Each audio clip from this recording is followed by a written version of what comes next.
So I committed a double homicide at the age of 13 years old. At the age of 15, my case had ran its course through the court, and I was sitting here to this prison in 1989. Double homicide, yes, at the age of 13.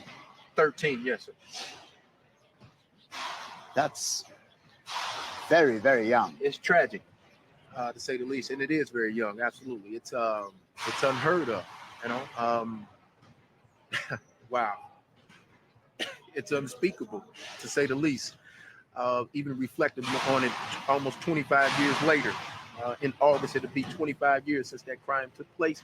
It's still very vivid. It's still very poignant. It still resonates, and it still has the same amount of tragic elements involved in it now as it did then. And it will always be with me for the rest of my life. I always say it's like an albatross around my neck. No matter where I go or what I do for the rest of my life, it'll always be with me. What were the circumstances which led up to the incident which led you in prison at the age of 15?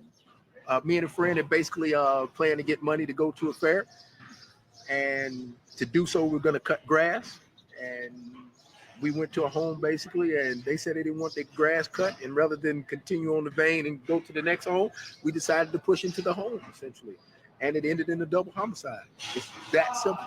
And for my complicity in that crime, I was sentenced to 170 years, 170. You got a sentence of 170 years. Yes, sir. However you cut that, you are not going to get out of here. I'm eligible for parole when I turn 100 years old.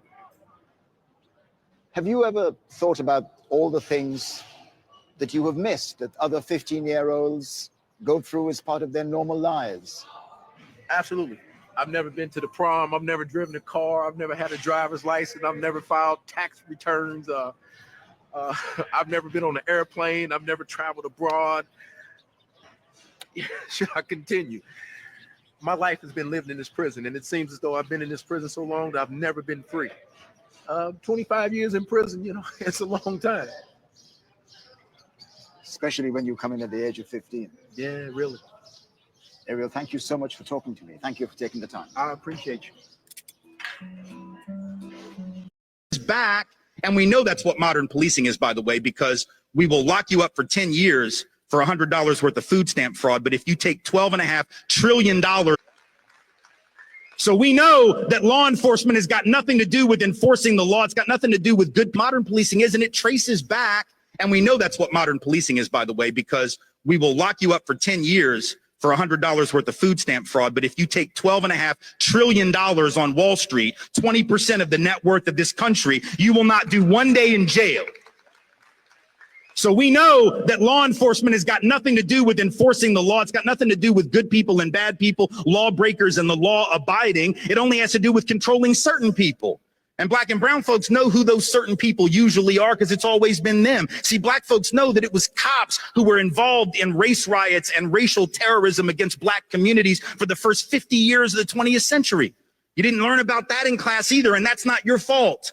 It wasn't taught. But in fact, every single year, just about from 1900 all the way to the 1930s, 1940s at least, there were race riots where white folks would just go into black communities, burn them to the ground, bomb them from the air like in Tulsa, Oklahoma, rip people out of their homes, beat them in the street, and police sat by, watched it happen, and participated. That doesn't mean that every cop in the modern era is like that, but it means that black folks can be excused for being not so clear on the decency of police in their communities because there's a history there.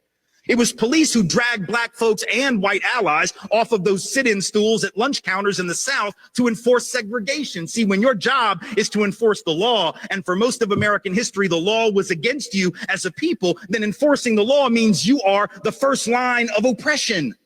People of color know that history and need to be excused when they don't just get over it because that continues.